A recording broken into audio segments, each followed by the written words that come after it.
l'existence des races en termes de couleurs, l'existence des races en termes de couleurs, ou liées aussi aux différents continents, ça n'a jamais été pour Dieu un sujet de tension, de vouloir créer des tensions. C'est le péché qui le fait, le péché alimenté par le diable.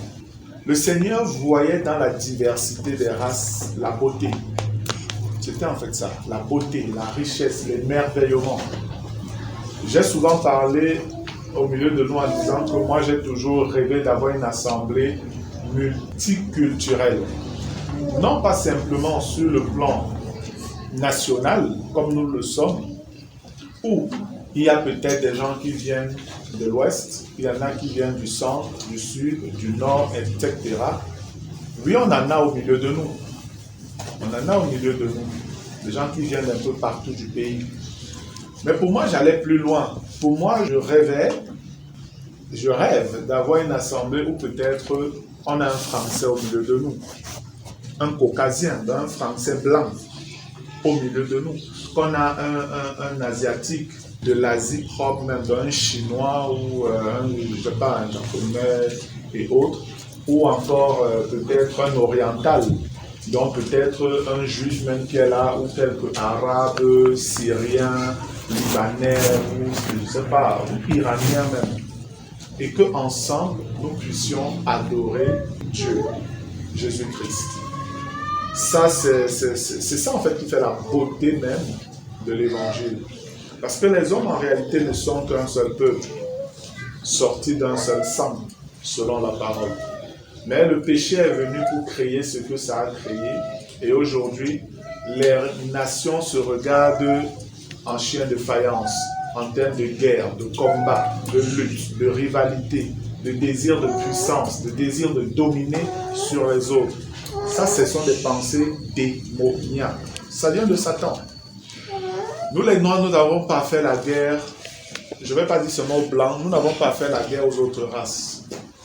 On n'a pas fait la guerre aux Blancs, aux Chinois, ou je ne sais pas, quel que soit le bord de la personne, on n'a pas à faire cela.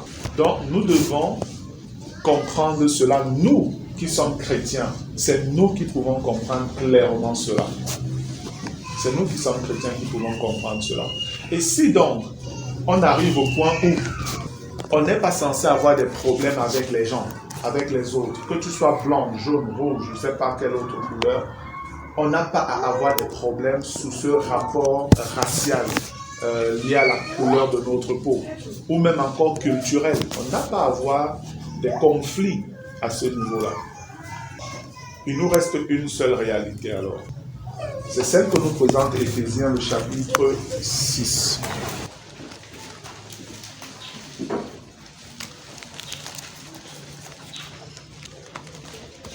Éphésiens, le chapitre 6, je vais lire à partir du verset 10. Il est écrit: « Au reste, fortifiez-vous dans le Seigneur et par sa force toute puissante. Revêtez-vous de toutes les armes de Dieu afin de pouvoir tenir ferme contre les ruses du diable. Car nous n'avons pas à lutter contre la chair et le sang, mais contre les dominations, contre les autorités, contre les princes de ce monde de ténèbres, contre les esprits méchants dans les lieux célestes. C'est pourquoi, prenez toutes les armes de Dieu afin de pouvoir résister dans le mauvais jour et tenir ferme après avoir tout surmonté. » Voilà. La Bible nous fait comprendre que nous, les humains, et quand je parle d'humains ici, je veux faire référence à l'entité Église, parce que l'Église est constituée des humains. Maintenant, dans l'Église, la chose qui est forte, c'est que le sacrifice de Jésus-Christ rassemble l'humanité en un seul homme, en Jésus-Christ, et crée une nouvelle entité qui est l'Église. C'est toujours l'enseignement d'Éphésiens. On le voit clairement dans Éphésiens chapitre 2. Ça veut donc dire que l'humanité entière n'a réellement qu'un seul ennemi, le diable et toute son armée. Le diable et toute son armée. Nous n'avons donc pas à nous frapper dessus les uns les autres. Les êtres humains devraient être unis pour combattre Satan et les démons. Voilà notre vrai combat. C'est pourquoi la Bible nous dit que nous n'avons pas à lutter contre la chair et le sang, mais contre les dominations, les puissances, les esprits méchants dans les lieux célestes. Nous devons résister au diable. C'est ce que la parole de Dieu nous dit. Mais malheureusement, quand on regarde le monde aujourd'hui, c'est pas ça. Les hommes sont en guerre contre eux-mêmes. Mais qui alimente cette guerre? Qui alimente cette guerre? C'est le diable. C'est le diable qui alimente cette guerre. La réalité, c'est que nous regardons parfois les choses avec les regards charnels. Et regarder les choses avec le regard charnel, c'est simplement juger des choses qui se passent dans le monde selon que on voit les guerres se produire. On voit Israël qui attaque l'Iran, qui bombarde. On voit les Palestiniens, le Hamas qui vient attaquer Israël. Voilà un peu ce que nous regardons. Voilà ce que nous sommes en train de voir. On oublie que ce qui est en train de se dérouler est un conflit spirituel en fait. C'est un conflit spirituel qui a des répercussions dans le monde physique. La guerre ou les guerres que nous sommes en train de voir dans le monde aujourd'hui, c'est simplement des positionnements spirituels qui se mettent en place.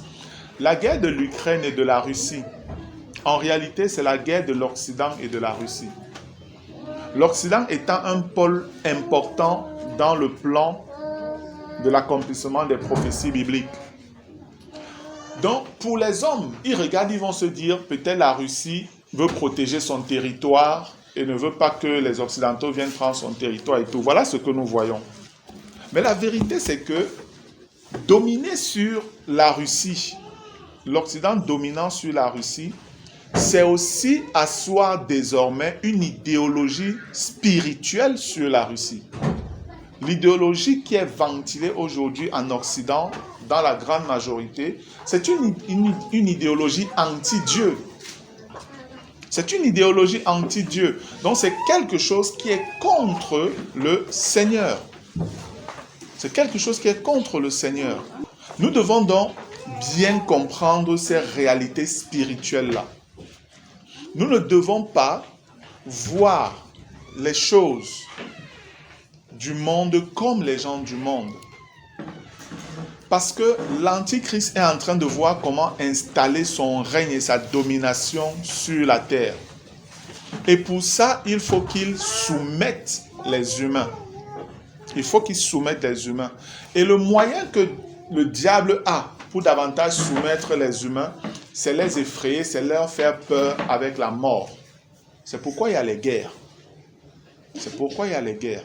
Et quand il donne la puissance à un camp pour pouvoir essayer de soumettre un camp qui est déjà vendu à lui, qui est déjà pour lui, dans l'Occident, c'est pourquoi en Occident, on va voir les mariages homosexuels, c'est permis. Les femmes se marient, les hommes se marient avec les animaux. Les enfants peuvent changer de sexe même à partir de 7 ans s'ils veulent. Les enfants ne respectent plus les parents. Les enfants ont plus de droits que les parents. Toutes ces choses qui sont anti-bibliques, en fait, c'est l'idéologie satanique de l'Antichrist qui est en train de prendre le pas sur l'Occident. Et quand ils ont déjà fait ça, il veut davantage conquérir des territoires où il sait qu'il peut gagner le monde entier. Mais la chose, c'est que Dieu aussi, dans sa sagesse, a mis des nations qui sont là et qui sont comme des nations d'équilibre. Qui sont comme des nations d'équilibre. Ces nations elles-mêmes ne sont pas pour Dieu, hein? Non. Ces nations ne travaillent pas pour Dieu parce que ce sont des hommes pécheurs qui ont des aspirations aussi égoïstes de gloire personnelle et autres. Tout ce que Dieu aussi condamne. Tout ce que Dieu condamne également. Donc, de ces deux groupes-là, il n'y a aucun qui est là réellement pour Dieu. Il n'y a aucun qui est pour Dieu. La nation qui appartient à Dieu dans ce gros champ de bataille-là, c'est l'Église. C'est l'Église qui est pour Dieu là-dedans. C'est pourquoi notre bataille, elle est davantage spirituelle. Parce que nous comprenons les enjeux, nous comprenons ce qui se passe. Nous ne regardons pas aux choses visibles, mais aux choses invisibles. Nous savons que s'il y a guerre en Ukraine, et en Russie, ce n'est pas parce que la Russie ne veut pas qu'on prenne son territoire. Non, nous savons que c'est le diable qui veut dominer sur toute la région de l'Europe de l'Est et imposer maintenant ses doctrines, afin qu'on commence aussi à pratiquer toutes les abominations qu'ils pratiquent dans leur coin déjà. Et ils vont essayer de s'étendre comme ça partout sur la terre. Et l'Antichrist aura donc le total contrôle sur le monde. Voilà les enjeux des guerres qui se passent dans le monde. Nous, chrétiens, nous sommes bénis de connaître ces réalités-là. Nous sommes bénis de ce que Dieu nous révèle ces choses. C'est pourquoi, en étudiant les Écritures sur le plan prophétique, nous pouvons voir le déroulé des événements et on voit que tout aboutit finalement à un conflit entre le bien et le mal, entre Dieu et Satan, entre le monde des ténèbres et le monde des lumières. Et que c'est les puissances spirituelles qui vont être en jeu. Les armes des hommes et toutes ces choses-là ne peuvent rien faire là-dedans. Ça ne peut encore faire mal qu'à nos semblables. L'homme ne peut faire mal qu'à son semblable. Les véritables meneurs du jeu sont cachés. Ils sont spirituels, on ne les voit même pas. Seuls nous, chrétiens, pouvons discerner qu'ici, il y a une main terrible derrière, une main plus puissante que les réflexions humaines. Même dans ce cerveau-ci, la manière dont il agit, ce n'est plus un cerveau normal. Non, c'est un cerveau qui a été boosté, un cerveau qui a été énergisé négativement par des forces spirituelles méchantes. Et là, je parle de possession démoniaque, où les leaders du monde sont parfois des personnes profondément possédées par des démons. Et c'est pourquoi ils peuvent agir avec une telle méchanceté parfois qu'on se demande comment un être humain peut faire ça. Ce que les nazis sous Hitler ont fait aux Juifs, c'est terrible. Les tortures que ces gens subissaient, oui, c'est difficile. Mais je veux que vous compreniez une chose. Frères, si on vous raconte l'histoire de l'Église et des tortures que les chrétiens ont subies, je peux vous dire que c'est quelque chose que vous aurez du mal à imaginer. Ce qu'on a fait aux Juifs, écoutez-moi bien, ce qu'on a fait aux Juifs n'est rien comparé à ce qu'on a fait aux chrétiens. Les gens ne le savent pas dans le monde. Les gens pensent que les Juifs, c'est le peuple qui a le plus souffert sur la terre. Ce n'est pas vrai. Ce n'est même pas les chrétiens, les Noirs, avec l'esclavage. C'est faux. Les personnes qui ont le plus souffert sur cette terre, ce sont les chrétiens. C'est le peuple chrétien, c'est la nation chrétienne qui a le plus souffert sur la terre. Si on vous raconte, les Juifs, on les laissait affamer, c'est vrai. Les Juifs, on faisait des expériences sur eux, c'est vrai. Et quand il fallait les tuer, on les mettait dans des maisons où on faisait descendre du gaz et ils mouraient là-bas, tués par le gaz. Cette mort, qui est une mort terrible aussi, mais s'il faut la comparer à ce que les chrétiens ont subi, ça n'a rien à voir. Ça n'a rien à voir. Ceux qui sont fidèles à Dieu, écoutez-moi bien, ceux qui sont fidèles à Dieu et qui auront la grâce de participer à l'enlèvement, ce que je vous dis aujourd'hui, vous allez avoir l'occasion de le voir quand vous serez enlevés. Quand vous serez enlevés au ciel, vous aurez droit aux archives de l'histoire humaine. Au ciel, on a ça, les archives de l'histoire humaine. Au ciel, vous pourrez désirer voir les années peut-être 1100. Je veux voir ce qui s'est passé dans les années 1100 concernant les chrétiens. Vous aurez ça, vous pourrez voir ce qu'on faisait aux chrétiens. Je veux voir les années 1700, 1500, ce qui se passait avec les chrétiens. Vous aurez ça. Les chrétiens, on ne les tuait pas seulement. Non, on les torturait afin qu'ils rénient le Seigneur Jésus-Christ. Et le terme qu'ils utilisaient, c'était « veux-tu abdiquer » ? Veux-tu abdiquer ? Vouloir abdiquer, c'est « veux-tu renoncer à ta foi » ? Si tu renonces à ta foi, si tu abdiques, on te laisse tranquille. Si tu n'abdiques pas, on va te torturer de la pire des manières. Et c'est ce qu'on a fait aux chrétiens depuis le début du christianisme. C'est ce qu'on a fait aux chrétiens depuis le début du christianisme. Donc, nous devons bien comprendre l'importance de la bataille qui se joue aujourd'hui dans le monde, frères et sœurs. Ça n'a rien à voir simplement avec les conflits, les guerres et tout ce que vous voyez. C'est atroce, c'est dur, c'est violent. Mais la réalité, elle est spirituelle.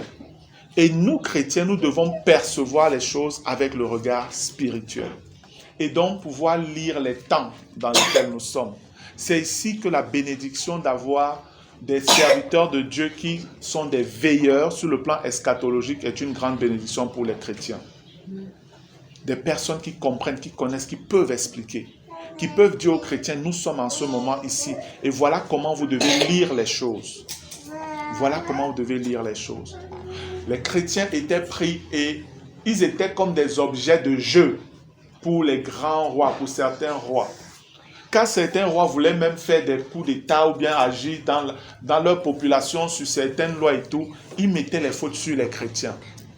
Donc les chrétiens étaient la belle excuse pour tous les puissants du monde pour agir selon leur méchanceté. Voilà pourquoi, quand vous regardez dans Jacques,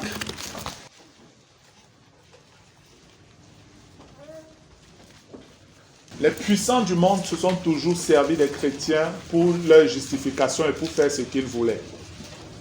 Les chrétiens subissaient. Parce que de manière générale, les chrétiens ne se défendaient pas souvent. De manière générale, ils ne se défendaient pas. Regardez donc ce que Jacques dit au chapitre 2. Je suis sûr que vous allez lire ce passage, on va le lire, vous allez le voir d'une autre manière maintenant. Jacques chapitre 2, à partir du verset 1, il est écrit: Mes frères, que votre foi en notre glorieux Seigneur Jésus-Christ soit exempte de tout favoritisme. Supposez en effet qu'il entre dans votre assemblée un homme avec un anneau d'or et un habit magnifique, et qu'il y entre aussi un pauvre misérablement vêtu, dont un grand, un riche, un grand du monde et un pauvre. Si, tournant vos regards vers celui qui porte l'habit magnifique, vous lui dites: toi, assieds-toi ici à cette place d'honneur. Et si vous dites au pauvre: toi, tiens-toi là debout, ou bien assieds-toi au-dessous de mon marchepied, ne faites-vous pas en vous-même une distinction et n'êtes-vous pas des juges aux pensées mauvaises? Écoutez, mes frères bien-aimés, Dieu n'a-t-il pas choisi les pauvres aux yeux du monde pour qu'ils soient riches en la foi et héritiers du royaume qu'il a promis à ceux qui l'aiment? Et vous, vous avilissez le pauvre. N'est-ce pas, écoutez, n'est-ce pas les riches qui vous oppriment et qui vous traînent devant les tribunaux? N'est-ce pas eux qui outragent le beau nom que vous portez? On porte quel nom?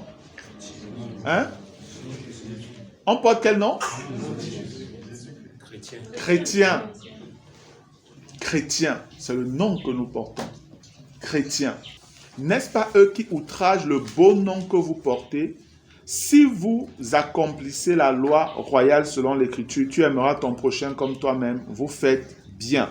Je vais m'arrêter là. Jacques, inspiré par l'Esprit, savait déjà comment les grands du monde allaient traiter les chrétiens. Il savait. Ceux qui lisent un peu, ceux qui font des recherches, l'histoire de Rome avec Néron. Rome a brûlé et a été détruite sous Néron. Et Néron est l'empereur qui était là pendant la période des apôtres, des Paul et autres. Et quand Rome brûle, Néron accuse qui? Les chrétiens. Il dit que ce sont les chrétiens, alors que c'est lui qui avait fait brûler Rome. C'est Néron qui a fait brûler, mais il a accusé les chrétiens. C'est comme ça qu'une persécution s'est levée contre les chrétiens. Le combat que les chrétiens ont mené depuis que le Christ est venu, il n'y a aucun peuple sur la terre qui a souffert autant que le peuple de Dieu dans l'Église. Aucun. Les Juifs n'ont pas autant souffert. Les Noirs qui se plaignent, pleurent constamment que les Blancs, l'esclavage et tout, ce n'est rien. Quand je dis ce n'est rien, ce n'est pas comme si ce n'était pas horrible. Mais c'est que comparé à ce que les chrétiens ont vécu et même vivent encore aujourd'hui, mais que les médias ne relatent pas véritablement, c'est horrible. C'est horrible. Les chrétiens, on les prenait, on les mettait dans les arènes comme ça. On laisse les animaux, on prend les animaux sauvages, les tigres, les lions, les guépards, les léopards, les animaux voraces, sauvages là. On les affamait en moyenne pendant 2 semaines.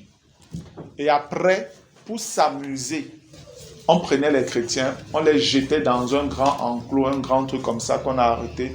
Les gens venaient là pour regarder et on libérait les animaux là. On libérait les animaux là. Et quand je dis les chrétiens, c'était des chrétiens, des femmes enceintes. C'était des mamans avec leurs bébés.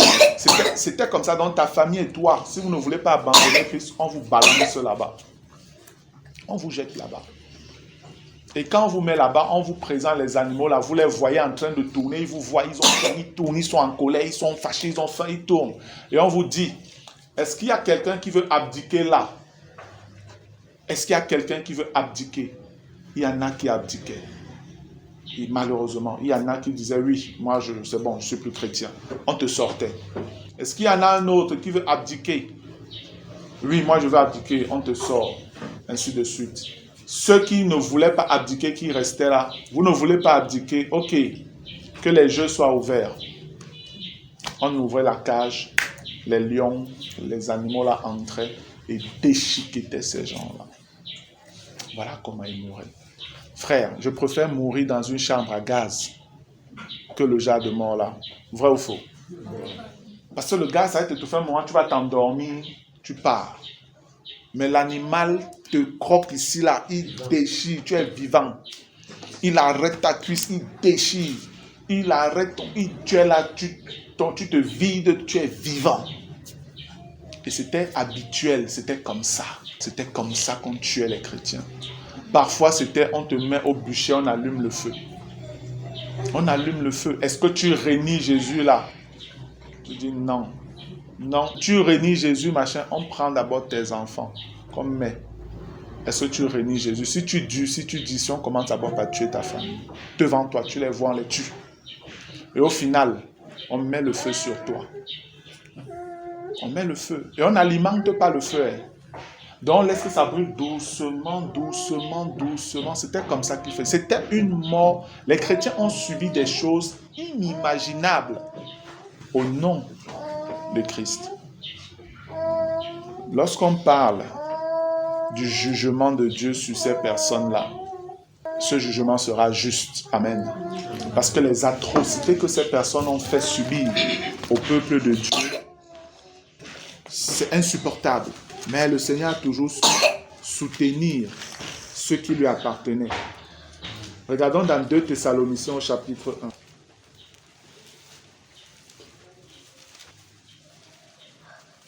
Je vais lire à partir du verset 1. Il est écrit: Paul, Sylvain et Timothée, à l'église des Thessaloniciens qui est en Dieu, notre Père, et en Jésus-Christ le Seigneur. Que la grâce et la paix vous soient données de la part de Dieu notre Père et du Seigneur Jésus-Christ. Nous devons, frères, rendre continuellement grâce à Dieu à votre sujet, comme cela est juste, parce que votre foi fait de grands progrès et que l'amour de chacun de vous, tous à l'égard des autres, augmente de plus en plus. Aussi, nous glorifions, nous, de vous dans les églises de Dieu, à cause de votre persévérance et de votre foi au milieu de toutes vos persécutions et des afflictions que vous avez à supporter. Je vais attirer notre attention ici. L'épître aux Thessaloniciens est une épître aussi eschatologique, parce que ça parle beaucoup des éléments liés à la fin des temps, que ce soit la première épître ou la deuxième. Ça veut dire que les exhortations qui sont données dans cette épître nous concernent davantage nous qui sommes à la fin des temps. Et ce que Dieu attend des Thessaloniciens est ce qu'il attend forcément de nous. Et s'il dit qu'il attend ça de nous, c'est parce qu'il sait que ce sont des choses qui sont censées vouloir disparaître du milieu de son peuple. Je vais relire les versets 3 et 4. Il est écrit: Nous devons, frères, rendre continuellement grâce à Dieu à votre sujet, comme cela est juste. Pourquoi? Parce que votre foi fait de grands progrès. Ça veut dire que à la fin des temps, la foi de plusieurs va diminuer. C'est vrai ou c'est faux? C'est ce que nous voyons, n'est-ce pas? Mais ici, on dit aux Thessaloniciens, on loue Dieu pour cela. Paul est content, il rend grâce à Dieu parce que eux, ils ne baissaient pas les bras. Ils continuaient à persévérer. On dit que leur foi faisait de grands progrès. Ça veut dire que nous, au lieu que notre foi descende et qu'on abandonne le Seigneur, qu'on commence à mener une vie qui ne glorifie pas Dieu, on doit plutôt persévérer parce qu'on est déjà à la fin. Notre foi doit plutôt faire de grands progrès. Après, on dit, et que l'amour de chacun de vous, tous, à l'égard des autres, augmente de plus en plus. Qu'est-ce que la Bible nous dit? Qu'à la fin, la charité, l'amour du plus grand nombre diminuera. Ici, aux Thessaloniciens, on voit plutôt que eux, leur amour augmentait plutôt. Ça veut dire que nous également ici, nous de Mendong, nous des Banda et tout ça, nous devons veiller à ce que l'amour que le Seigneur a toujours manifesté au milieu de nous, dans la manière dont nous avons toujours fonctionné, nous entraidant les uns les autres, nous supportant les uns les autres et tout ça, nous devons veiller à ce que cet amour ne s'éteigne pas. Amen. C'est là la responsabilité de chacun de nous. C'est là la responsabilité de chacun de nous. Parce que nous travaillons à nous préparer à l'enlèvement. Et voilà les critères de l'Église, de ce que le Seigneur viendra enlever réellement. Le verset 4 dit, « Aussi, nous glorifions-nous de vous dans les églises de Dieu à cause de votre persévérance. » Quand on parle de persévérance, ça veut dire que les choses vont devenir dures. Les choses ne sont pas faciles. On persévère dans quelque chose qui est difficile pour nous. Il faut donc, frères et sœurs, que vous ayez constamment cela à la pensée. Un esprit de persévérance. Devant quoi? La Bible continue en disant, « Et de votre foi au milieu de toutes vos persécutions et des afflictions que vous avez à supporter. » Les persécutions et les afflictions. Les persécutions, c'est ce que les autres vous font subir à cause de votre foi, de votre style de vie. Les afflictions, c'est les vicissitudes, les difficultés de la vie. La vie devient difficile. Pouvoir manger est difficile. Gérer son loyer est difficile. Envoyer ses enfants à l'école, c'est difficile. Ça, ce sont les afflictions que nous avons à supporter. Mais le Seigneur ne nous dit pas, il faut que ces choses vous détruisent. Il nous dit qu'il faut persévérer. Il nous a avertis, ça va venir, les persécutions vont arriver, je vous l'ai déjà dit. De la manière dont l'Église a commencé dans la persécution et la puissance de Dieu aussi, l'Église finira dans la persécution et aussi la puissance de Dieu. À chacun donc de connaître ça, de prier, de se préparer afin de ne pas tomber. Afin de ne pas tomber. Et l'avertissement que je donne maintenant, ce n'est pas le mien en réalité. Le Seigneur nous l'a dit déjà. Lorsqu'on regarde, gardons 2 Thessaloniciens, mais si on va rapidement comme ça dans Marc le chapitre 13, on va revenir dans 2 Thessaloniciens. Marc chapitre 13, je vais lire à partir du verset 14 même. On dit, Marc 13, 14. Lorsque vous verrez l'abomination de la désolation établie là où elle ne doit pas être, donc dans le temple, que celui qui lit fasse attention, alors que ceux qui seront en Judée fuient dans les montagnes, que celui qui sera sur le toit ne descende pas et n'entre pas pour prendre quelque chose dans sa maison, et que celui qui sera dans les champs ne retourne pas en arrière pour prendre son manteau. Malheur aux femmes qui seront enceintes et à celles qui allaiteront en ces jours-là. Priez pour que ces jours n'arrivent pas en hiver. Ici, selon le contexte, il est question d'Israël. Ce n'est pas l'Église. Mais il y a des éléments enrichissants là-dedans parce que ça parle des choses de la fin des temps. Verset 19. Car la détresse en ces jours sera telle qu'il n'y en a point eu de semblable depuis le commencement du monde que Dieu a créé jusqu'à présent et qu'il n'y en aura jamais. Et si le Seigneur n'avait abrégé ces jours, personne ne serait sauvé. Mais il les a abrégés à cause des élus qu'il a choisis. 21. Si quelqu'un vous dit alors, le Christ est ici ou il est là, ne le croyez pas. Car il s'élèvera de faux Christ et de faux prophètes. Ils feront des prodiges, donc tout ce qui est extraordinaire, ça, des choses qui étonnent. Des prodiges et des miracles pour séduire les élus s'il était possible. Regardez ce que le verset 23 dit, c'est le verset 23 qui m'intéresse. Soyez sur vos gardes, je vous ai tout annoncé d'avance. Alléluia. Soyez sur vos gardes, je vous ai tout annoncé d'avance. Et le Seigneur, c'est ce qu'il fait encore dans 2 Thessaloniciens, dans les épîtres, le Nouveau Testament. Là, on lisait dans Marc que c'est l'Ancien Testament. On est maintenant dans 2 Thessaloniciens où Dieu, par l'apôtre Paul, nous avertit des éléments qui seront à la fin des temps et dont nous devons nous garder, dont nous devons faire attention, nous chrétiens, afin de ne pas être laissés quand la trompette va sonner. Regardez maintenant comme on parlait de persécution. Regardez le verset 5 de 2 Thessaloniciens 1. On retourne dans 2 Thessaloniciens, chapitre 1, verset 5. Il est écrit, je vais lire au verset, je prends en partie verset 4. Aussi, nous glorifions, nous de vous, dans les églises de Dieu, à cause de votre persévérance et de votre foi au milieu de toutes vos persécutions et des afflictions que vous avez à supporter. On doit supporter, on ne doit pas abandonner. Verset 5. C'est une preuve du juste jugement de Dieu pour que vous soyez jugés dignes du royaume de Dieu pour lequel vous souffrez. Donc le Seigneur nous fait comprendre que nous allons devoir passer par des moments difficiles pour pouvoir hériter du royaume. Dieu nous a avertis. Donc, tu n'auras pas de raison si tu abandonnes la foi maintenant parce que tu dis que oh, la vie est trop dure. Oh, il faut que je cherche, je me batte pour gagner ma vie. Oh, si je vais faire comment pour nourrir mes enfants. Oh, je vais faire comment pour les envoyer à l'école. Oh, il faut que je travaille beaucoup. Oh, machin, je n'ai plus le temps pour venir au rassemblement des frères. En fait, tu es tombé. Et tu ne vas pas entrer dans le royaume. Tu es déjà tombé et tu n'entreras pas dans le royaume. Parce que la bagarre, la lutte de ceux qui persévèrent n'est pas la tienne. Et sachez que les afflictions, les persécutions, toutes les difficultés que nous traverserons seront en fait pour travailler le caractère de Christ en nous. Amen. Tout ça est utile pour travailler le caractère de Christ en nous. Si tu fuis ça, tu ne seras pas qualifié. Tu ne seras pas quelqu'un qui a la carrure d'une personne qui peut régner avec Christ dans le royaume et dans l'éternité. Tu ne pourras pas.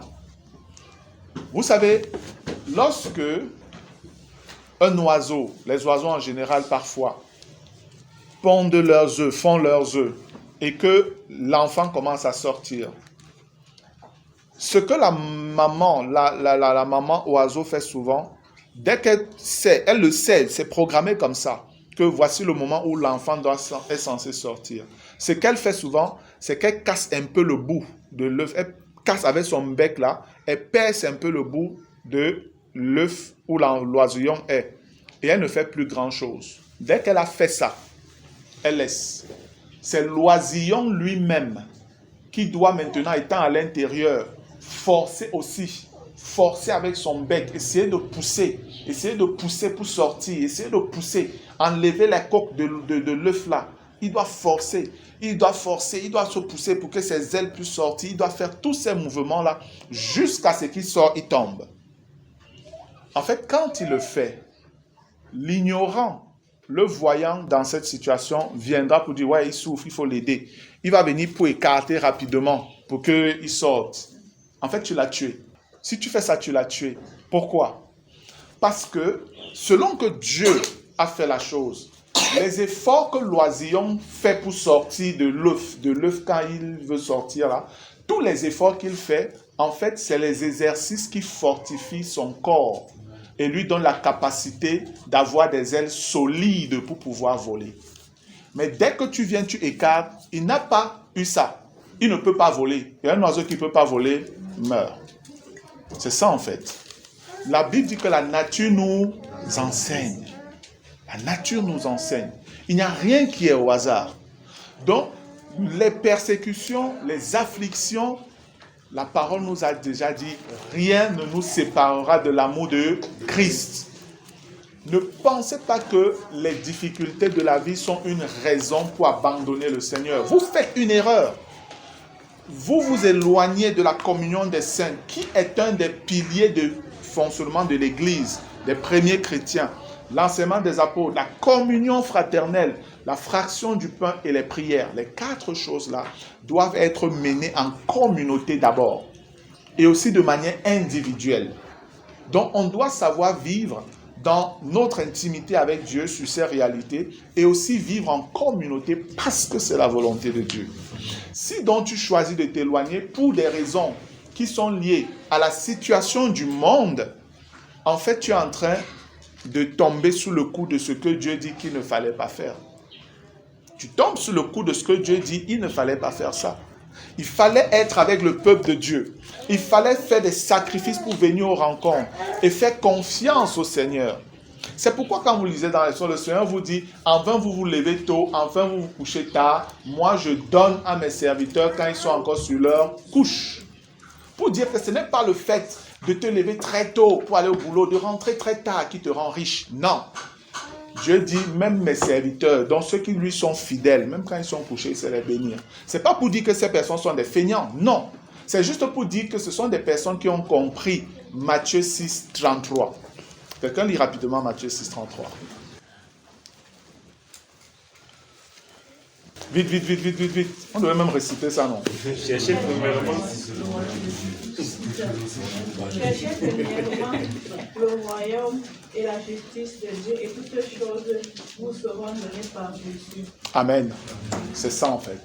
Ces personnes, quand le Seigneur dit qu'ils sont même couchés là-dedans, c'est les personnes qui ont compris ça. On cherche premièrement le royaume et la justice de Dieu, et le reste, c'est Dieu qui nous donne, il nous bénit avec le reste. Dans Thessaloniciens, c'est de ça que l'apôtre Paul est en train de parler en fait. Quand il vous dit au verset 5, c'est une preuve du juste jugement de Dieu pour que vous soyez jugés dignes du royaume de Dieu pour lequel vous souffrez. Donc, il est important de passer par les persécutions et par les afflictions. C'est ça qui va vous donner d'être digne, parce que ça va vous préparer. Parce que dans ces moments, le Seigneur sera avec vous. Alléluia. Il sera avec vous. Le verset 6, car il est de la justice de Dieu de rendre l'affliction à ceux qui vous affligent et de vous donner à vous qui êtes affligés du repos avec nous lorsque le Seigneur Jésus apparaîtra du ciel avec les anges de sa puissance au milieu d'une flamme de feu pour punir ceux qui ne connaissent pas Dieu et ceux qui n'obéissent pas à l'évangile de notre Seigneur Jésus. Ils auront pour châtiment une ruine éternelle, loin de la face du Seigneur et de la gloire de sa force, lorsqu'il viendra en ce jour-là pour être glorifié dans ses saints et admiré dans tous ceux qui auront cru, car notre témoignage auprès de vous a été cru. Alléluia. Voilà la promesse du Seigneur. Donc les guerres qui se passent dans le monde ont une finalité spirituelle. Vous devez le comprendre. Ce qui se passe dans le monde, quand ça cadre en allant toujours vers l'accomplissement des prophéties, comprenez qu'au ciel, il y a un mouvement qui est aussi en train de se passer. Il y a au ciel un mouvement qui est en train de se passer. Et pour donc revenir un peu à l'actualité, le fait qu'aujourd'hui, l'Europe soit en grand conflit avec, ou l'Occident soit en grand conflit avec la Russie, et que Israël soit en grand conflit avec ses voisins arabes, et Israël a attaqué la nation arabe la plus forte, c'est l'Iran. L'Iran est la nation la plus puissante là-bas, en Orient là. C'est l'Iran. L'Arabie Saoudite, ils ont bien tous les moyens et tout ce qu'ils ont. Ils ne peuvent être forts que par le soutien des États-Unis. Si les États-Unis laissent l'Arabie Saoudite, l'Iran finit avec eux comme un jeu. Tous les autres pays, l'Égypte même, l'Égypte est déjà faible. L'Algérie, faible. On a fini avec la Syrie. La Syrie n'est plus rien. La Libye, c'est tombé. Quand on regarde, je parle des pays arabes, quand on regarde le Liban est totalement vide depuis. Il n'y a plus rien. Il n'y avait que l'Iran qui reste fort. Et c'est l'Iran qui soutenait tous les autres pays arabes. Même les groupements qu'on appelle des groupements terroristes, comme le Hamas, le Hezbollah et tout ça, c'est l'Iran qui les finançait. C'est l'Iran qui les finançait. Et l'Iran, c'est la Perse antique. La Perse qui avait déjà eu des problèmes avec Israël dans les temps passés. Aujourd'hui, cette guerre est revenu devant. Et que Israël et l'Iran soient dans un conflit comme on est en train de voir là, frère, c'est un très très grand signe sur l'avancée de l'accomplissement des éléments prophétiques. C'est un très très grand signe. La Perse, l'Iran aujourd'hui, fait partie des nations qui seront dans le grand conflit de Gog et Magog, qui en fait est le conflit d'Armageddon, selon Ézéchiel 38 et 39. La Perse fait partie de ces nations-là, l'Iran.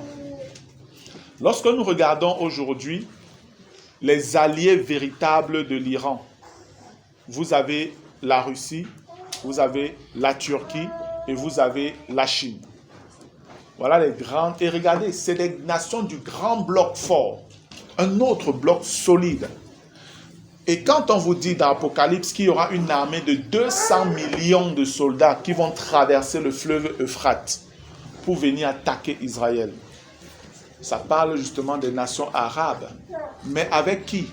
Avec leurs associés sûrement chinois. Parce que la Chine aujourd'hui seule peut vous produire 200 millions de soldats.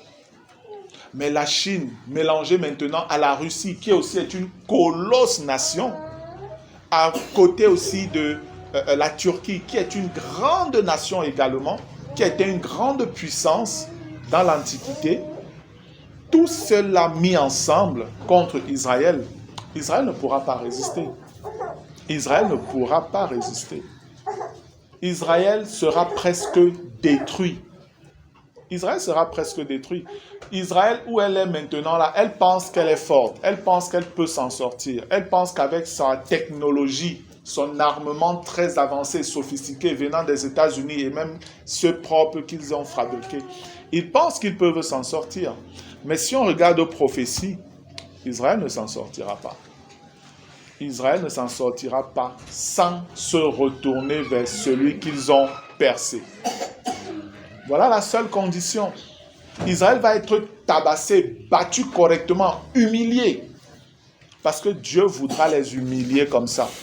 Pour qu'ils comprennent qu'ils ne sont pas forts. Ils ne sont rien sans lui. De même que Jésus disait déjà à ses apôtres dans Jean 15, « Sans moi, vous ne pouvez rien faire. » Israël aujourd'hui est en train de maudire Jésus. Israël se moque de Jésus.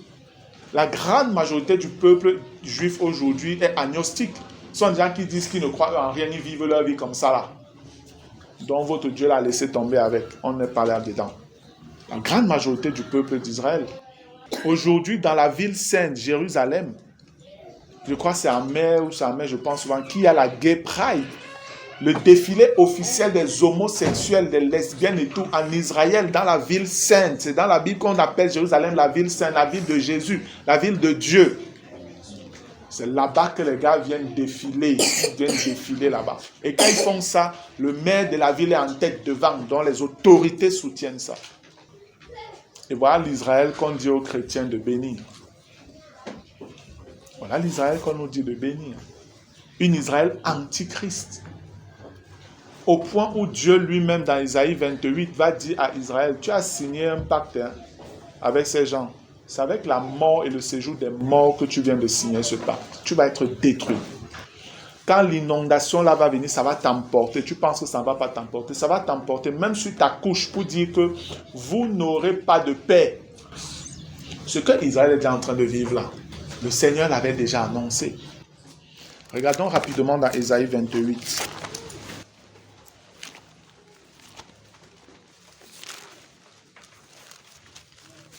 Ésaïe 28, je vais lire à partir du verset 13.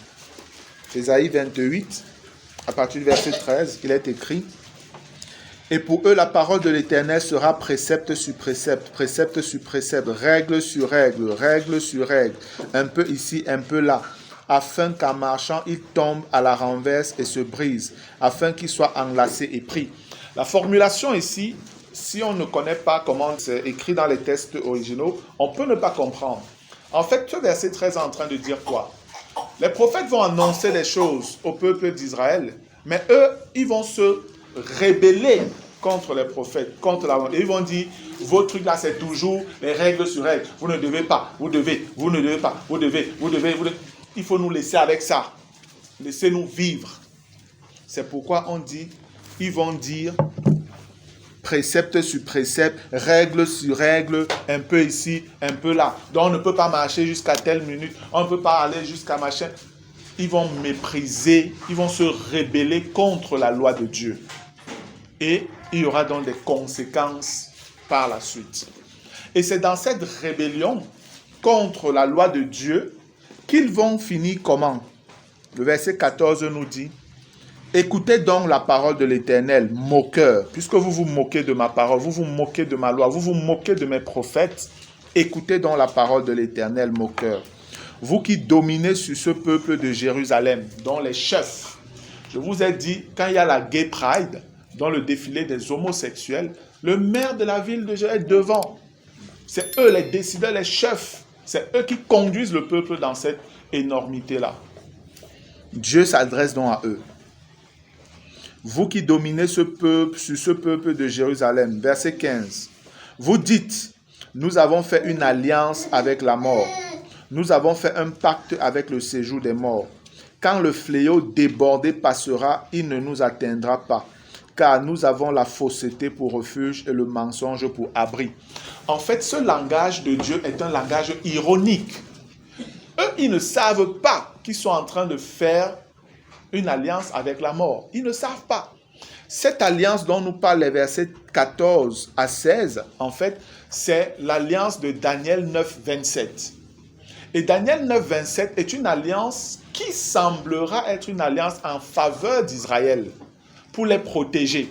Dieu, lui, qui voit dans l'invisible, qui connaît les choses à l'avance, nous révèle à nous que, en fait, Israël sera en train de signer un pacte avec la mort et le séjour des morts. Ça veut dire un pacte avec qui? Le diable. Le diable. Tu es en train de signer un pacte avec celui qui est infidèle, qui est déloyal, qui est menteur. Donc, ça ne pourra pas tenir. Ça ne pourra pas tenir. C'est pourquoi quand je vous parle souvent de loyauté, de fidélité et tout ça, d'honneur, c'est parce que si vous faites le contraire, vous agissez dans la nature du diable. Vous agissez dans la nature du diable. Et le Seigneur dit au verset 16, « C'est pourquoi ainsi parle le Seigneur l'Éternel. Voici, j'ai mis pour fondement en Sion une pierre éprouvée, une pierre angulaire de prix, solidement posée.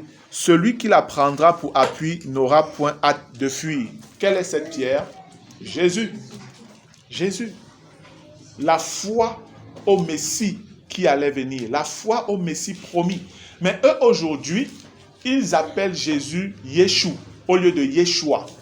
Et Yeshua, en hébreu, c'est sujet de malédiction. Voilà comment ils traitent Jésus aujourd'hui. Ils se moquent de lui, en fait. Ils ne nient pas que Jésus existe ou que Jésus a existé. Non.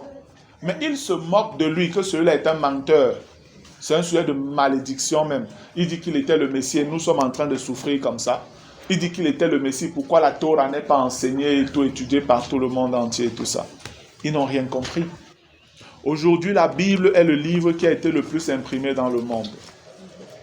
C'est donc le livre qui est le plus étudié dans le monde. Mais eux, ils ne voient pas. Pourquoi? Parce qu'ils rejettent le Nouveau Testament. Puisque le Nouveau Testament, ils disent que ça, c'est les enseignements du maudit là. Et de tous ces gens, les traîtres, dont on ne veut rien avoir avec eux. Mais Jésus a fait connaître la parole de son Dieu, de son Père, dans le monde entier. Alléluia. Le Seigneur l'a fait. Mais eux, ils ne voient pas, ils sont aveuglés. Verset 17, Ésaïe 28. Je ferai de la droiture une règle et de la justice un niveau, et la grêle emportera le refuge de la fausseté.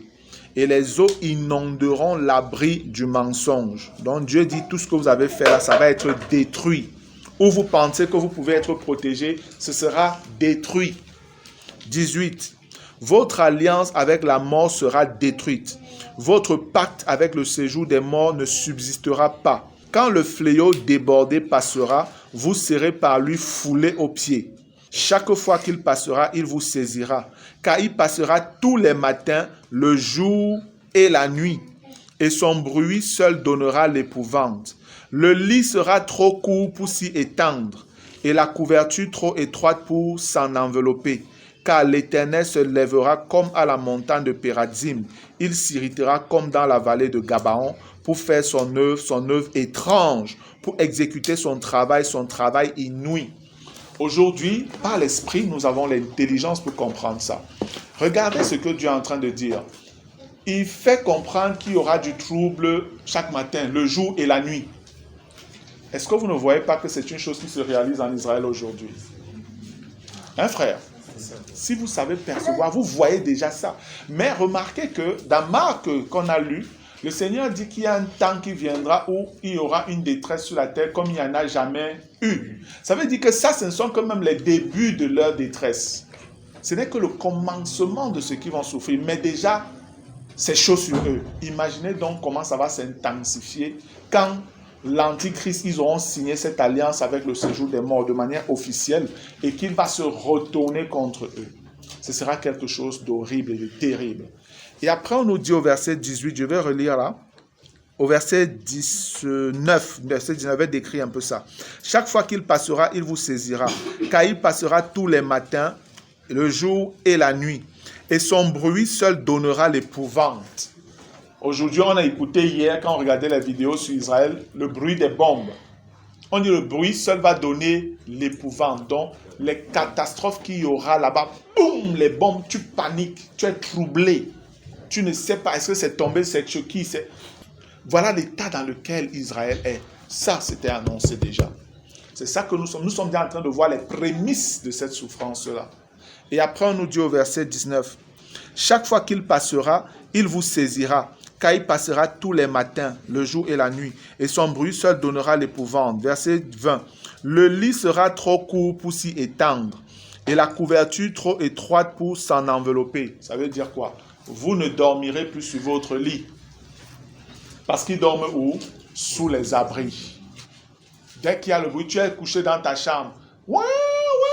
Dès que ça commence à sonner, à crier, l'alarme commence à donner, les gens se lèvent, ils fuient, ils descendent sous les abris, sous la terre, pour éviter que les bombes viennent tomber sur eux. C'était annoncé. C'était annoncé. Dieu l'avait annoncé. Vous ne dormirez plus sur votre lit, votre couverture. Quand on dort, on aime bien. Quand voilà, on met la couverture sur nous, on est bien. Dieu dit ça, vous n'aurez plus. Vous serez dans la terreur. C'est ce qu'ils ont commencé à vivre déjà. Parce qu'ils ont rejeté la pierre angulaire. 21. Car l'Éternel se lèvera comme à la montagne de Pérazim. Il s'irritera comme dans la vallée de Gabaon pour faire son œuvre étrange, pour exécuter son travail inouï. C'est quoi ce travail? C'est livrer son peuple à la vindicte des nations. Israël ne comprendra pas que mais donc Dieu nous a abandonnés. Qu'est-ce qui s'est passé? Où est l'Éternel? Pour que nous soyons dans cette situation-là, ils ne vont pas comprendre une œuvre inouïe. Mais Dieu dit que ce sera son travail. Donc, c'est son agenda qui sera en train de s'accomplir. Dieu ne sera pas perdu. Dieu ne sera pas surpris. Il sera en train de faire son travail.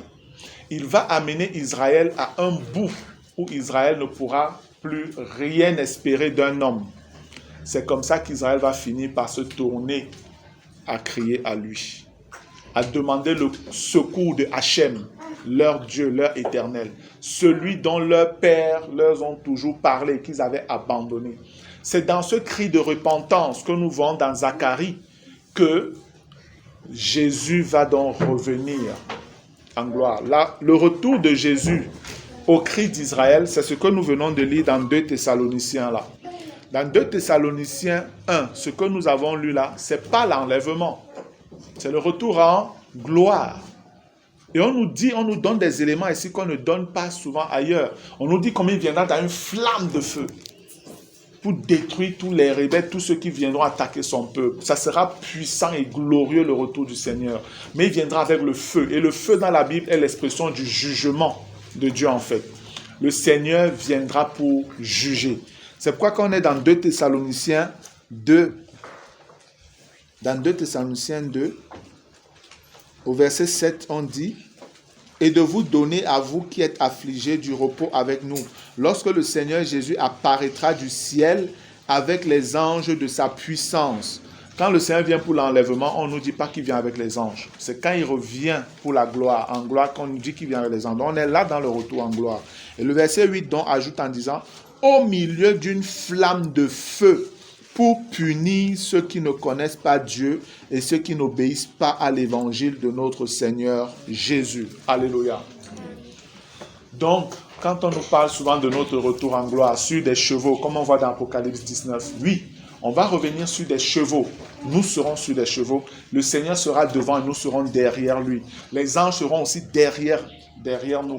Et on descendra sur la terre. La Bible nous révèle que nous serons environnés d'une flamme de feu. Et la flamme ici, en fait, est le témoignage de celui qui vient punir, qui vient juger un monde rebelle. Et c'est à ce niveau-là que Israël, lui, sera sauvé. Israël pourra maintenant avoir de l'espérance. Mais Israël passera d'abord par le jugement. Il y aura un jugement à l'entrée du millénaire. Avant d'entrer dans le millénaire, le Seigneur jugera la terre, en commençant par Israël. Israël sera jugé, les chefs d'Israël seront jugés. On le voit déjà même dans Ézéchiel, où Dieu dit comment il va juger les chefs, les grands d'Israël. Parce qu'ils n'ont pas été fidèles à garder son peuple sur les voies droites que le Seigneur avait tracées déjà. Et aujourd'hui, le monde se retrouve dans une posture où les prophéties sont en train d'aller vers ce sens-là. Nous sommes des chrétiens, nous sommes des Africains. Mais je veux vous rappeler que Dieu ne nous regarde pas en termes de race. Dieu ne nous regarde pas en termes de race, non. Dieu regarde les humains. Amen. Il regarde les êtres humains. Le diable est venu créer le désordre qu'il a créé afin de créer des tensions, des conflits entre les nations, les hommes, les races. Il a créé même d'autres religions. Et on a aussi des conflits religieux.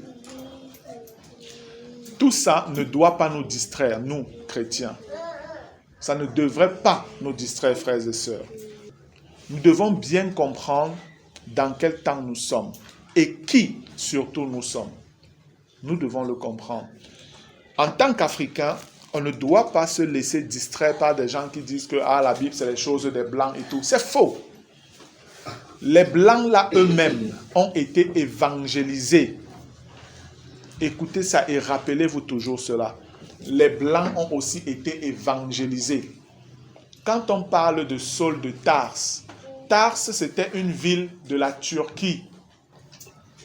Tarse c'était une ville de l'Empire ottoman qui est aujourd'hui la Turquie. Paul donc venait de là-bas. Et Tarse se trouve en Europe. Donc Paul a grandi en Europe. Mais à un moment, ses parents l'ont envoyé en Israël, à Jérusalem, apprendre la Torah, leur doctrine là. C'est pourquoi il était devenu aussi bon à son âge. Il connaissait la loi de Dieu, même comme il la connaissait de manière charnelle. Et quand Paul a dû évangéliser, il a parcouru ces régions. Il est arrivé en Europe. Donc, même les Blancs là ont aussi été évangélisés. Et l'Afrique a été évangélisée. Tous les autres continents ont été évangélisés. Mais le départ, c'était le Moyen-Orient, Israël, Jérusalem. C'était là-bas le départ. Donc les Blancs, la Bible n'est pas une affaire des Blancs. La Bible parle de l'humanité, du plan de Dieu pour l'humanité. C'est pourquoi dans l'Église, on n'est pas censé regarder tu es de quelle tribu, tu es de quelle race, tu parles quelle langue. Ce n'est pas important. Dans l'Église, ce n'est pas important. Dans l'Église, nous sommes tous frères. C'est pourquoi on s'appelle frères. C'est pourquoi vous allez voir un chrétien africain ou camerounais verra un chrétien français. Et quand ils se parlent, ils se disent frères, sœurs. Amen. Je connais des chrétiens, plein de chrétiens français et autres. Quand ils me parlent, c'est frère Martial. Ce sont des blancs. Les Français et les autres pays, les gens qui me contactent souvent. Mais ils m'appellent frère Martial. Des Canadiens, c'est frère Martial. Des blancs. Nous sommes frères en Christ. Alléluia. Et c'est la pensée de Dieu depuis le départ. C'est en Christ, dans l'Église, que cette réalité-là est manifestée. C'est pourquoi l'Église est la gloire de Dieu. Alléluia. L'Église est la gloire de Dieu. L'Église reflète l'Église est le témoignage de justice de notre Dieu. Parce que si les hommes voulaient se justifier de quoi que ce soit, à cause de leur mauvais cœur, Dieu dira simplement, regardez l'Église. Dans l'Église, il y avait des noirs, des blancs, des rouges, des jaunes, toutes les couleurs. Et ils s'aimaient. Amen. Ils ne se faisaient pas la guerre. Ils s'entraidaient. C'est comme ça que moi qui suis africain, le peu que je peux avoir dans les connaissances que Dieu me donne, des Français me contactent, des gens un peu partout, des Guadeloupéens, des gens me contactent, d'autres. Je veux parler des autres races, je ne veux même pas parler des autres pays africains. Ils me contactent et je partage avec eux. C'est la parole de Dieu. C'est la parole de Dieu. La parole de Dieu n'a rien à voir avec une race. C'est que c'est seulement les Blancs là qui devaient nous enseigner. Mais comment ça se fait aujourd'hui que ce sont les Blancs qui me contactent pour leurs problèmes? Et que moi je dois les instruire, leur parler à la lumière de la parole de Dieu. C'est parce que ce n'est pas une chose qui est dévolue à une seule race. Non. C'est la parole de Dieu pour l'humanité. Même Israël n'a plus le monopole sur cette parole-ci. Non. Même Israël n'a plus le monopole. Dieu a libéralisé sa personne à toutes les races. Et c'est pourquoi tout homme, en tout lieu qu'il se trouve, s'il se répand, Dieu l'accueille.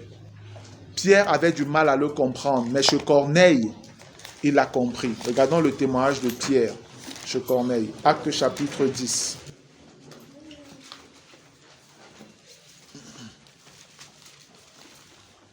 Actes chapitre 10. Je vais lire à partir du verset 28. Il est écrit. Actes chapitre 10 à partir du verset 28. Il est écrit. Vous savez, leur dit-il, qu'il est défendu à un juif de se lier avec un étranger ou d'entrer chez lui. Mais Dieu m'a appris à ne regarder aucun homme comme souillé et impur. C'est pourquoi je n'ai pas eu d'objection à venir, puisque vous m'avez appelé.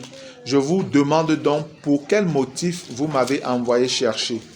Corneille dit, il y a 4 jours à cette heure-ci, je priais dans ma maison à la 9e heure. Et voici, un homme vêtu d'un habit éclatant, donc brillant, se présenta devant moi et dit, Corneille, ta prière a été exaucée et Dieu s'est souvenu de tes aumônes. Envoie donc quelqu'un à Joppé, c'était une ville, et fais venir Simon, surnommé Pierre. Il est logé dans la maison de Simon Corroyeur, près de la mer. Aussitôt, j'ai envoyé quelqu'un vers toi et tu as bien fait de venir maintenant. Donc, nous sommes tous devant Dieu pour entendre tout ce que le Seigneur t'a ordonné de nous dire. Alléluia. Verset 34, écoutez. Alors Pierre, ouvrant la bouche, dit, en vérité, je reconnais que Dieu ne fait point de favoritisme. 35. Mais quand toute nation, donc même au Cameroun, même aux États-Unis, même en France, même en Turquie, même en Russie, même en Iran, même en Palestine, en toute nation, celui qui le craint et pratique la justice lui est agréable. Alléluia. En toute nation. Ce n'est donc pas une affaire des Blancs ou bien des Juifs. Non, non, non, non. Les gens qui vous disent que non, les Noirs ont leur Dieu aussi, les Africains ont leur Dieu. C'est un mensonge de Satan. Satan est venu créer le désordre. Il est venu créer le désordre. Il vous entraîne à adorer des démons qui vous asservissent. Vous passez le temps à aller chez les marabouts, aller au village voir les Mininsi et les machins, toutes ces choses-là, qui vont vous remplir de démons et vous mettre toujours dans la souffrance, vous et votre famille. Mais quand vous connaissez la vérité, vous connaissez le plan de Dieu, vous êtes libérés. Alléluia. Votre famille est libérée et vous vivez dans la liberté de Christ. La vie a des difficultés, c'est vrai, c'est normal. On a vu le pourquoi ces difficultés sont là. C'est pour nous bâtir, nous préparer à être des personnes dignes de régner avec Jésus demain. Mais si nous jonglons, on abandonne Dieu, on fuit parce qu'on veut à tout prix fuir les difficultés, sachez que vous êtes en train de vous tuer spirituellement. De la même manière que si tu viens pour aider le petit oisillon qui fait ses efforts pour sortir de l'œuf, tu le tues. Tu n'es pas en train de l'aider. Si quelqu'un vient là et te dit que non, il faut laisser Jésus là, il t'empêche de faire ci, il faut jouer la vie, il faut monter, il faut descendre. Il est en train de te tuer. Il est en train de te tuer. Aujourd'hui, sur le plan eschatologique lié à l'actualité, on doit observer comment est-ce que la tension entre Israël et l'Iran va évoluer. Comment on essaiera d'apporter une solution à cela? Qui sera mis en avant pour apporter une solution à cela? Voilà ce que les personnes éveillées doivent guetter maintenant. Suivre cette actualité, ces informations, afin de savoir qui se présentera, qui sera devant pour gérer cette affaire-là.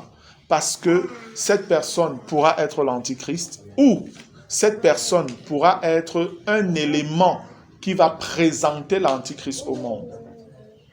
Donc nous devons être très très très vigilants. Et frères et sœurs, devant cette réalité-là, une chose est frappante, c'est que nous sommes arrivés au terme de l'histoire selon notre dispensation. Notre dispensation est presque terminée. Plusieurs dispensations avant nous sont passées. Plusieurs. La dernière qui est passée, c'était la dispensation de la loi. C'est passé. La grâce est venue. La prochaine dispensation, c'est celle du royaume, avant que nous entrions dans l'éternité. Donc, nous sommes à une époque assez particulière dans l'histoire de l'humanité. Il y a eu des personnes qui ont toujours vécu parfois au début des dispensations, certains à la fin, mais aussi il y en a qui ont vécu au milieu. Et ceux qui ont souvent vécu au milieu sont des personnes qui n'ont pas souvent vu très clair. Ils ont eu souvent besoin de beaucoup de foi pour fonctionner. Mais nous sommes nés à la fin d'une dispensation, presque à la fin d'une dispensation. L'avantage, c'est que nous avons des éléments clairs qui précisent ce qui est censé arriver à la fin de cette dispensation. Donc, nous devons avoir une foi beaucoup plus nourrie que ceux qui ont été un peu éloignés. Parce que il y a des choses qui sont arrivées à notre époque qui n'existaient pas un peu derrière. Même dans cette dispensation-ci. Lorsqu'on prend peut-être les années 1000, par exemple, année 1000. Dans les années 1000, les gens ne connaissaient pas ce que c'est que l'avion. Les gens ne connaissaient pas ce que c'est que les drones. Ils ne connaissaient pas ce que c'est que la télé, Internet et tout ça. Donc, il y a un ensemble de choses. Et la Bible existait déjà à l'époque. Le Nouveau Testament existait déjà. Les prophéties là existaient déjà. Mais eux, quand ils lisaient, ils ne voyaient pas. Ils ne comprenaient pas. C'était difficile pour eux de comprendre. Mais ils devaient simplement tenir par la foi. Et vous voyez donc qu'ils avaient besoin d'une foi vraiment solide. Nous, aujourd'hui, nous voyons. Dans notre foi, Dieu ne nous demande même pas une grande foi particulière aujourd'hui parce que c'est pas comme si on invente quelque chose. Nous, aujourd'hui, on peut lire la Bible et on explique les choses avec notre actualité. À leur époque, ils ne pouvaient pas prévoir que Israël allait entrer en guerre avec l'Iran et que telle chose allait se passer. Ils ne pouvaient pas. Pour eux, c'était des choses qui sont déjà passées. La Perse, voilà, c'était déjà passé. Mais nous sommes en train de voir, de vivre la Bible. Nous sommes en train de voir la Bible se réaliser sous nos yeux. Comment tu fais donc pour être dans une génération de fin, donc une bénédiction pour toi, et tu ne crois pas en Dieu? Comment tu fais pour ne pas croire en Jésus? Comment tu fais pour ne pas totalement te donner à Jésus? C'est un peu comme si ton père te disait, on va aller au Canada, comme c'est la mode là même au Cameroun. On va aller au Canada. Ton père prend, il se met à faire les papiers, les dossiers, il vous prend, il va même faire vos passeports, tout. Après, il va acheter les billets et tout, on va partir tel jour. Il vient, il a les passeports, il a les billets déjà et tout, il vous montre ça. Et il vous dit, on va aller au Canada dans 1 mois. Mais toi, tu doutes. Tu doutes, tu ne crois pas. Il te montre le billet, il te dit, voici ton passeport. Voilà le billet qui est déjà acheté. Voilà la compagnie aérienne qu'on va prendre. Mais tu doutes. Et parce que tu doutes, tu as une proposition d'un de tes amis qui te dit, bon gars, à tel jour, à telle date, on va aller dans tel coin et tout ça. Parce que tu doutes, tu ne crois pas à ton père, donc tu es un enfant rebelle. Tu te lèves, tu pars avec ton ami. Alors que le jour de votre départ, c'est dans 2 jours. Mais toi, tu n'as pas cru à ton père. Tu es parti d'abord jouer ta vie à crier avec tes amis. Et ton père part avec tes frères et sœurs. Et quand tu reviens, tu te rends compte que c'était vrai ce que papa disait. Ils sont partis. Ils sont partis. La seule chose dans ce que je suis en train de dire, c'est que ton père pourrait même te faire venir après. N'est-ce pas? Il pouvait refaire ton billet, repayer les amendes, machin, et puis tu viens. Mais ce dont je suis en train de vous parler, c'est l'enlèvement. C'est l'enlèvement. Notre Père nous a déjà tout montré. Il a tout payé. Tout est prêt. Tout. Il a dit simplement, soyez prêts, apprêtez-vous. Je vais venir un jour, on ne vous dit pas quand. Parce que vous êtes, comme vous voulez toujours être têtu là. Je veux que vous veillez. Restez éveillés. Je vais venir par surprise. Donc, les billets sont déjà là. Tout est prêt. J'ai déjà tout arrangé. Je vais venir. Celui qui est prêt, c'est avec lui que je pars. Celui qui n'est pas prêt, il va rester. Mais le Père nous a tout montré. Est-ce qu'on lui fait confiance? Voilà la question. Et si tu lui fais confiance, le Père t'a dit ce qu'il attend de toi, comment tu dois te comporter. Et c'est celui qui va se comporter comme ça. Le Père dit que c'est si tu te comportes de cette manière que je saurai que tu es prêt. Et on va partir. Mais si je viens et tu n'as pas fait comme j'ai dit, sache que tu vas rester. Et quand on va partir pour l'enlèvement là, c'est terminé. Il n'a pas pu envoyer un autre avion venir te chercher ou un char de feu avec les chevaux de feu pour dire que allez chercher tel là qui est resté, ramenez-le ici. Non, il n'y aura plus ça. Ce sera terminé pour toi. Donc, bien-aimé, ce qui se passe dans le monde est un témoignage de l'amour de Dieu envers toi. Amen. Je vous dis la vérité. C'est dur, les gens meurent, on a vu ça hier, c'est compliqué. Mais comprenez que ce qui se passe est un témoignage de l'amour de Dieu. Parce que Dieu nous fait vivre l'accomplissement des prophéties annoncées des milliers d'années avant. La prophétie d'Ésaïe 28 a été écrite 700 ans par là avant la venue de Jésus-Christ. Et de Jésus-Christ à nous, nous sommes à plus de 2000 ans. Donc voilà une prophétie qui tend vers 3000 ans, qui est en train de s'accomplir à notre époque. Est-ce que vous voyez combien nous sommes bénis, frères et sœurs? Est-ce que vous voyez combien nous sommes bénis? Que le Seigneur, dans sa grâce, vous donne de comprendre cela et que chacun véritablement se prépare, que chacun mette sa vie en ordre.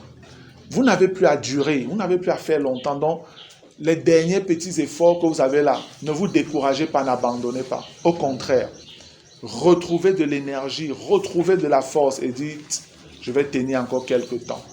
Parce que ce que je suis en train de vous dire, le Seigneur pourrait venir cette année. Le Seigneur pourrait venir cette année, frère. Et regarde, tu aurais peut-être abandonné, tu aurais négligé alors qu'il restait juste quelques mois pour partir. Et tu as vécu une vie de péché. Le Seigneur pourrait venir l'année prochaine. Ce ne serait pas tard. L'année prochaine n'est pas tard. Parce que tu as toujours le temps de vivre comme Dieu te demande de vivre. Tu as déjà quel âge? Tu as déjà vécu combien d'années? Chaque année que tu as passée sur la terre était un peu comme une année d'attente du Seigneur. Moi, aujourd'hui, j'ai plus de 40 ans, plus de 45 ans même aujourd'hui. Ça veut dire que s'il faut compter même depuis ma naissance, ça fait 45 ans que je serai en train d'attendre le Seigneur. Vous me dites que c'est attendre 5 ans qui serait beaucoup? Non. Même si c'est 5 ans. 5 ans devant 45 ans, c'est quoi? C'est rien du tout. Et le Seigneur a parlé de persévérance. Le Seigneur a parlé de supporter les afflictions. Donc, personne n'a d'excuse d'abandonner, frère. Personne n'a d'excuse. Je vous dis, c'est maintenant que vous devez davantage redoubler d'efforts. Mettre en ordre ce qu'il y a à mettre en ordre. Allez devant le Seigneur. Je le dis toujours, selon votre statut, sur cette terre. Est-ce que tu es un enfant? Va devant Dieu et regarde comment tu dois te comporter comme le meilleur des enfants vis-à-vis de tes parents. Un enfant, regarde ce que Dieu dit que l'enfant doit faire. Sois un enfant obéissant. C'est tout ce que Dieu te demande, être obéissant, c'est tout. Être obéissant. Si tu es un parent, Dieu te demande de bien prendre soin de ta maison. Si tu es un mari, Dieu te demande de bien prendre soin de ta femme, de l'aimer, de la chérir. Si tu es une femme, Dieu te demande de te soumettre à ton mari, de le servir et de prendre soin de ta maison. Si tu es un employé, Dieu te demande de travailler fidèlement pour le patron qui t'emploie. Ne le vole pas, mais travaille à son succès, travaille à son bonheur, parce que ce sera aussi ton bonheur à toi. Parce que tu le fais non pas pour le patron, mais d'abord pour Dieu. Amen. Et c'est comme ça que Dieu te bénira aussi. Peut-être demain, c'est toi aussi qui seras patron. Et si tu as été patron en volant quelqu'un, t'inquiète pas. Tu as sémé les prochains employés qui vont venir chez toi. Toi-même, tu as sémé. Ils vont te traiter. Et si tu es un employeur, traite bien tes employés. Amen. Paye-les à hauteur du travail qu'ils font.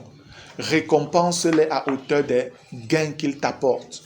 Ne sois pas le genre de patron où les employés, l'entreprise fait gagner beaucoup d'argent. Mais il paye les gens les miettes parce que lui veut avoir beaucoup d'argent, vivre une vie à 100 à l'heure, voyager, monter, descendre avec sa famille, alors que ses employés qui lui donnent de pouvoir vivre cette vie avec sa famille n'ont presque rien. Tu peux augmenter leur salaire au vu du travail qu'ils font. Tu peux les bénir aussi comme ça parce que tu fais ça à la gloire de Jésus. Voilà tous les domaines, frères, où chacun de nous ici intervient d'une manière ou d'une autre. Chacun intervient d'une manière ou d'une autre. Sois une personne honnête, juste. Et le Seigneur se reconnaîtra en toi quand il viendra. Alléluia.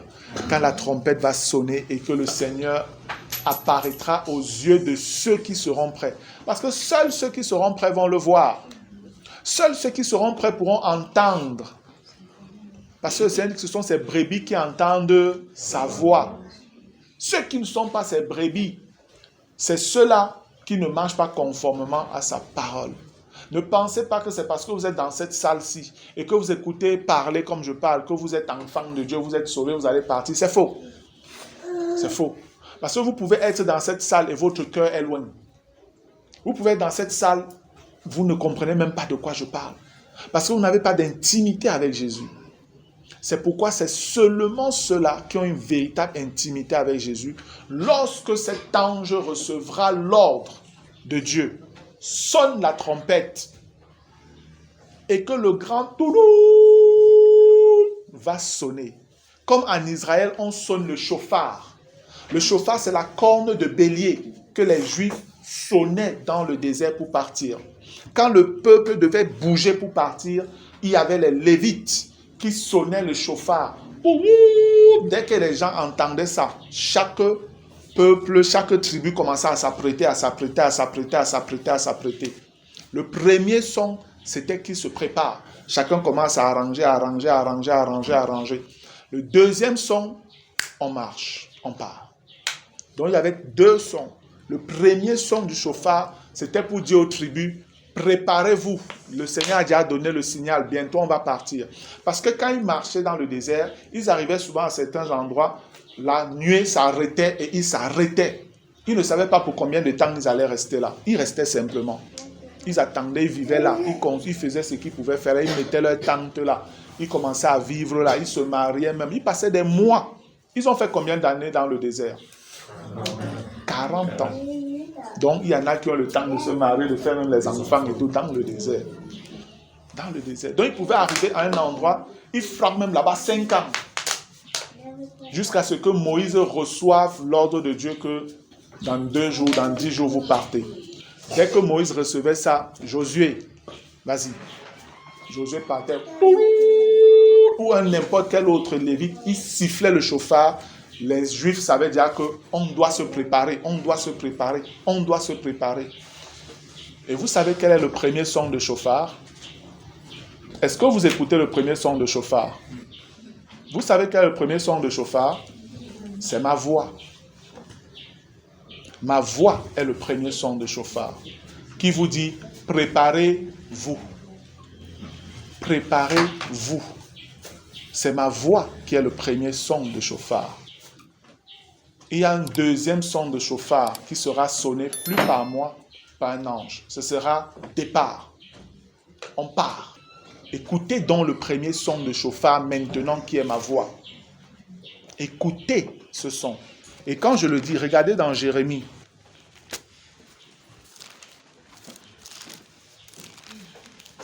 Jérémie chapitre 6. Je vais m'arrêter là. Jérémie chapitre 6, je vais lire à partir du verset 16. Il est écrit: Ainsi parle l'Éternel. Placez-vous sur les chemins, regardez, et demandez quels sont les anciens sentiers. Quelle est la bonne voie? Marchez-y, et vous trouverez le repos de vos âmes. Mais ils répondent: nous n'y marcherons pas. Un peuple rebelle. Verset 17. J'ai mis près de vous des sentinelles. La sentinelle, c'est qui? C'est quelqu'un qui veille pour que les choses ne surprennent pas le peuple. La sentinelle, c'est quelqu'un qui garde la ville pour que les bandits ne viennent pas surprendre la ville. J'ai mis près de vous des sentinelles. Soyez attentifs à quoi? Au son de la trompette. Mais ils répondent: nous n'y serons pas attentifs. Voilà. Je suis une voix. Je suis un son de trompette. Le Seigneur vous dit: écoutez.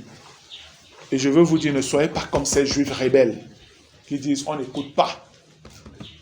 Parce que bientôt, le deuxième son de chauffard va sonner. Et ça, ce ne sera plus le temps de se préparer. Ce sera pour partir. Amen. Ce sera pour partir. Donc, frères et sœurs, une fois encore, je vous interpelle, je vous invite à croire en la parole de Dieu. C'est la parole de Dieu, ce n'est pas la parole d'un homme, ce n'est pas la parole d'un peuple, ce n'est pas la parole d'une race. C'est la parole du Dieu qui a créé le ciel, la terre et tout ce qu'ils contiennent. Et il est la vérité. Gloire à Dieu. Toute ma confiance, Jésus.